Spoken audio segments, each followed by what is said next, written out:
What is going on, my broskiis? My name is Toadskii, back again, here to bring you guys yet another One Piece Treasure Cruise video. And today, we're here with Halloween Mihawk, doing a showcase video for him. I did one for Halloween Lore as well. Hopefully you guys saw that one. But today, we're going to be going ahead and having a look at Mihawk instead. Now, honestly, I really like this Mihawk character. I think they actually did a very, very good job in structuring this character just in general. He has a lot of really cool abilities that I love. And, of course, first of all, we're going to talk about the character, and then we're going to move into the showcase video. So, let's go over to the character list and find this Mihawk and just talk about him, because man, he's really fun. And you know, originally I know a lot of people are in the same camp of, you know, Halloween Lore is the more desirable of the two characters that when they debuted. But man, Mihawk is actually surprisingly really good. So Mihawk is an int slash a cerebral, exact same type and class combination of Halloween Lore. His captain effect is going to be giving you -1 cooldown at the start of the quest, which makes him definitely more desirable compared to Lore when using him for short form content like Colosseums and raids and stuff like that. I feel like having the additional cooldown makes those types of quests just much easier. And then he also gives you 4 times attack to int and 1.3 health. However, it boosts your attack by 5 times until you land a non-perfect hit. So essentially, he's always a 5 times captain. I believe even your first hit is also a 5 times captain. It just, as soon as you hit something that's not a perfect, so you hit a good, a great, or a miss, or anything like that, at that point, it becomes a 4 times captain instead. So it's actually pretty good, honestly, because as long as you keep hitting your perfects, your attack is just through the roof. And then he also says that he resists 10 turns of paralysis, which as a captain, having that ability is just phenomenal. Just, you don't have to bring any paralysis removers as a sub in a lot of cases, which is so good. Now, remember that when you use him as a captain, you have access to his super type special. Now, I actually really love his super type special. It is so good. Very similar to Lore, it does require one of the former or current Warlord characters, as well as you can bring a Zoro character to fulfill the condition. And when it does, it changes all slots into matching and adds 1000 times his attack as tap timing bonus damage to his own attacks for 1 turn. The fact that you just can get a full board of matching slots with this guy is awesome. He doesn't change block orbs, unfortunately, but you'd have to bring some other characters to change those slots around. But still, he does that plus 1000 times his attack, which basically adds 2 million additional damage to his tap timing, which is great. Of course, normal attacks only negates this, but still, just having, you know, a free 2 million damage hit when you activate his super type special is really good. Though I will admit that sometimes that super type special can be a little difficult to proc, because you do need to bring only very specific characters in order to get the most out of that. Now, as for his special ability, it gives you a 15% health cut to one enemy, and it removes 10 turns of Rainbow Shield, which is a pretty nice utility effect that a lot of people just kind of overlook with this guy. And he also will go ahead and boost int character's attack by 2.25 for 1 turn, and if you hit 3 perfects, you get a 2.5 boost in the following turn. And there are definitely a few pieces of content that you guys are going to be seeing in this video today where this is super good, where you can just get multiple turns of attack boost. I don't have any pieces of content per se that really just utilize the utility effect of removing Rainbow Shield, but the fact that you can get a health cut plus utility plus multiple turns of attack is also really good. If you do use him as a crewmate, he's going to go ahead and give you a 75 base stat boosts to int, and also gives you tap timing bonus 5 times his attack on top of your tap timing, which is pretty good. As for his potential abilities, he has 5 turns of slot bind. He has a 70% chance for 7% crit, which is not the best, but he does have full-on barrier penetration, which is always really good to have. He does have a pretty interesting support effect, only attaching to Zoro, but it says that when that character uses a damage dealing or a health cut special, it gives you 3 turns of Rainbow Shield removal, which is honestly, this particular effect could definitely see play in the future at some point. Not really too sure when, but I definitely think it could see play. But that's the rundown very quickly of Halloween Mihawk. Definitely a really fun Sugo Fest exclusive character to play around with. But without further ado, let's go ahead and get into the showcase. So now we're going to go ahead and get into the showcase video for Halloween Mihawk. So the first clip you're seeing is against Colosseum Hody. The thing is I wanted to jump into this and show you guys a Colosseum video, but a lot of the Colosseums were like really easy, or it was going to be page 1, which I did showcase page 1 in my Halloween Lore video. And the thing is like this Halloween batch was really good for page 1. It's what it was constructed for in the first place. But I just wanted to show you guys how he kind of deals with, I wouldn't say Hody's like a very difficult Colosseum these days, but I'd say he's like a mid difficulty one. And Hodie's a really good character. If you haven't maxed him out, you should definitely go ahead and do that. But it's really cool just to use some of these int characters on this team that have the Sailor effect that can resist special reverse, right? So you got characters like Jinbei who can remove the defensive effects on this stage. You've got the Kizuna Kid to give you cooldown reduction. You can actually use him for end of turn damage as well. And you've also got Sangoro, who will also do that, as well as give you HP recovery and also go ahead and give you color affinity boost and orb manipulation. Like, there's a couple of really good ink characters that are very, very good for this type of content. I actually do use Sangoro in the final clip of this video that you guys are going to see. I do use him again because we do take on the NL challenge with double Mihawk. I did actually, if you guys have seen my playlist where I take on, where I build a team to build both against Whitebeard and NL, so one color versus both of them at the same time, I do actually use Mihawk as one of my captains for that particular video, but it's not like a double Mihawk video. It is a V1 Katakuri captain with a friend captain Mihawk, so I wanted to go ahead and build a team against the NL challenge with double Mihawk, and you guys are going to see that towards the very, very end of this video today. One other thing about this particular video that you're going to notice is I'm pretty sure in every single clip you guys are going to see, we're going to be using Halloween Lore as a sub. They just work so well together, man. They work so exceptionally well together. The fact that you can have Mihawk just give you a full board of matching slots as a captain. The tap timing bonus is obviously really good, but it's not like the game-breaking thing about it. It's just the fact that you can generate a full board of slots for your team. That's the most broken thing about it. Then you've got, obviously, Mihawk and Lore together giving you multiple turns of a very strong attack boost and a very, very strong orb boost. And of course, Lore and Mihawk on each other's teams will proc each other's super type specials, which is obviously very good. And if you guys have seen my showcase video for Halloween Lore, the Lore's got a much different playstyle to what Mihawk does. And Mihawk is like more of your typical style unit that you would normally be using in regular content. You've got your captain effect, you got some cooldown reduction to let you speed farm the content a little easier, and he tries to get matching slots and you run boost, like the typical way you clear content. Whereas Lore, on the other hand, is built a little bit differently. He's built in such a way where you want to be using his specific character mechanic in order to clear off mob stages, mini-boss stages, and sometimes even final boss stages as well. So it is nice that they introduce both of these Sugo Fest exclusives that have, differing play styles, which I really do enjoy. They could have definitely just built both of these characters to be somewhat similar, just, one does one thing, one does the other thing, but they've really gone ahead and made Mihawk just a generic, strong int captain, whereas they've made Lore a very, very obscure playstyle unit, which I really enjoy. Now, moving on to the secondary clip here, we are up against the Clash Crocodile, which is one of the most difficult Clash events in the game. And of course, we have a team that is able to take it on.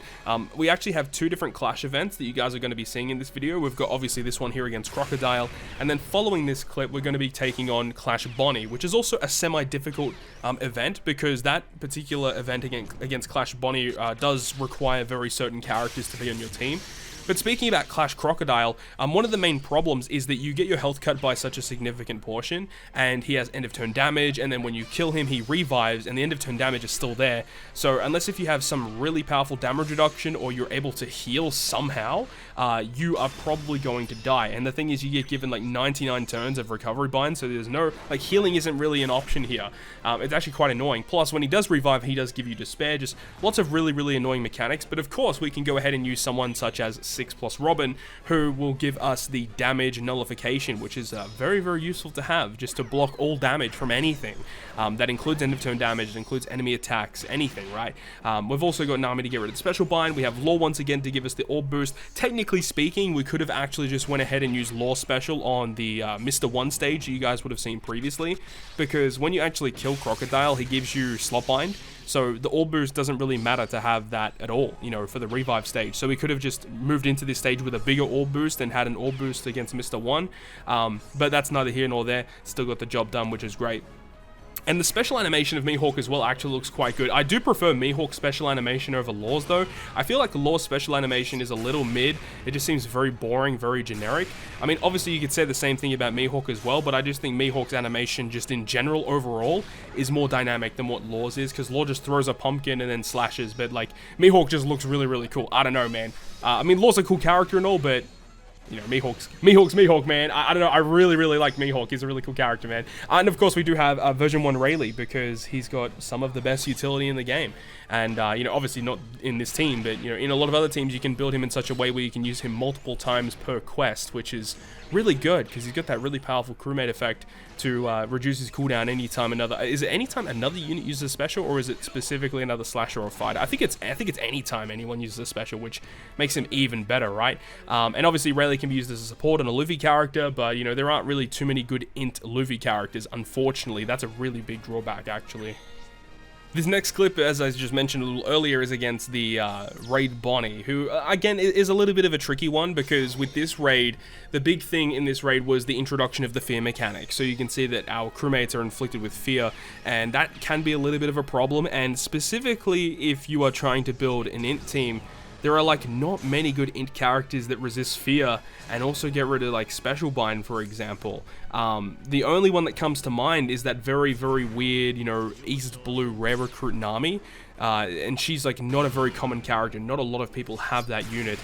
So in this instance here, what we're doing is we're running the same strategy that most people were running when this event first came out, which is using 5+ Robin. Now obviously she's not int, but it doesn't matter because all the rest of the characters are int on our team, so it's not really that big of a deal.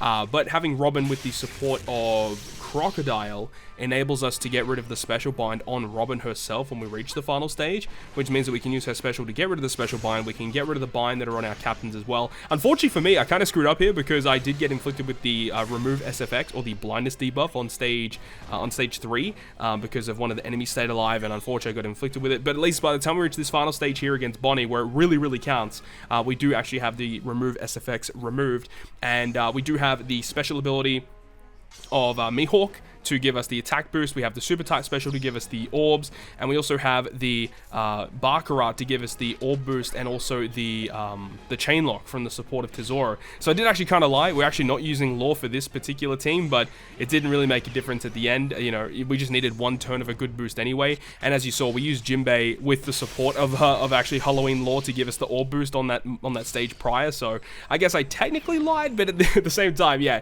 you know, Halloween Law is on the team in some capacity. And the thing is as well, is you're not supposed to do any orb manipulation at all, but of course, remember, super tight specials do not activate enemy interrupts, which is really good. And the fact that we use Baccarat special after we go ahead and use the super tight special means that she changes her own int orb into another int orb, which is not classified as an orb change, which is very useful, and the reason why this team is actually able to clear it in the first place. So yeah, very comfortable team. And I did actually realize after I cleared Bonnie, because I actually cleared Bonnie first before Crocodile, that there is actually an ambush quest active right now. Now, in my Law showcase, I actually went up against Ambush Whitebeard, whereas in this video, you can see here that we had Ambush Shanks encountered instead. Still a very old ambush quest, which in turn means he's very easy to beat, so absolutely no problems there. You can see that our captains are still special binded, but even still with the super type special to get the full board of slots, the tap timing bonus damage. Remember, normal attacks only was not a thing back then, so Mihawk does more damage. We have Baccarat for the orb boost, we have the chain lock from Tesoro. No real problems here at all. Very simple fight. And then the final clip of this video, as we did mention, as we get to it, is the NL Garp Challenge video. So with this team, it is going to be the double Mihawk captains, of course, because it is a Mihawk showcase. We're using Law as the sub, and we are using a very similar strategy to what I did in the Law showcase video, and also what I did in the original int, like NL Whitebeard challenge video, is that, you know, on the final stage, you get inflicted with a bunch of debuffs that basically try to negate you from using your specials. So what we do is we just use all of our specials on the second last stage and then carry them into the final boss room, which is perfect for the Halloween Mihawk and Law characters, because we've got Law, when we use his special, it gives us an orb boost turn 1, and he got the clock buff. So after that clock expires, we get the boost in the next turn. And with Mihawk, as long as we hit 3 perfects on the second last stage and kill that stage in 1 turn, we get his boost in the following stage, which means that when we reach the final boss stage, we're gonna have our attack boost, we're gonna have our orb boost, and we can just launch a super type special to give us the full board of slots. And I think one of my characters actually has the Tao Nami support to make sure our int characters have color affinity. And then we've got Sangoro as well, who has the support of that quick pudding to get rid of the stun debuff when we actually reach the final boss stage, which is very important actually. You can see that we actually use Amand here on this team. Like that last unit on the team, I wasn't really too sure what I wanted to bring, and kind of funny because the first time I only recorded this like once. I didn't need to like challenge it again or anything. And you can see that Amand actually was not special binded, which means we were able to use her special here, which is kind of interesting. But like, you know, at the end of the day, you could probably put her, like, you could put any other character you really want there. Honestly, I think probably one of the better choices this would be just an int character that gets rid of burn. That's probably what I would have suggested instead of using Amand. But then again, it still comes down to that problem of the special bind being quite prevalent on that stage there. Potentially what you could do, you could bring Kobe Helmeppo and then use the support of Garb to get rid of the special bind. Maybe that could work. I don't know, I'm not really too sure. But either way, even if you do take quite a few hits on that stage with the burn, it's not a big problem here because the characters can just absolutely wipe the floor with the rest of these stages here. I really love V2 Big Mom. She's a phenomenal character for these 10-star difficulty Garp challenges, with her switch effect giving herself a guaranteed slot every turn, a 1.5 attack boost, a 1.5 orb boost. Like, she just does so much damage by herself. Like, she's just going to clear off these mini-bosses so goddamn easily. And in this stage here, we have her boost, we have her slot, we have the color affinity from Sangoro. She just does so much damage by herself. It's so good, right? But then again, as I said, once we reach the second last stage, we launch all of our specials, we get all the boosts in the final stage, and it's very, very easily taken care of. So that is going to conclude this video today. I really hope you guys enjoy this one, breaking down and showcasing Halloween Mihawk. He's a bunch of fun, and hopefully, if you don't have him, you can get him very, very soon in the future, because he's a bunch of fun to use. So hopefully you guys enjoyed the video today, and if you guys did enjoy it, make sure you go ahead and leave a like. And if you want to stay up to date with all the content that I post, including more One Piece Treasure Cruise content, make sure to hit the subscribe button down below. But on that, guys, I will see you guys within the next video.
いいチームだ。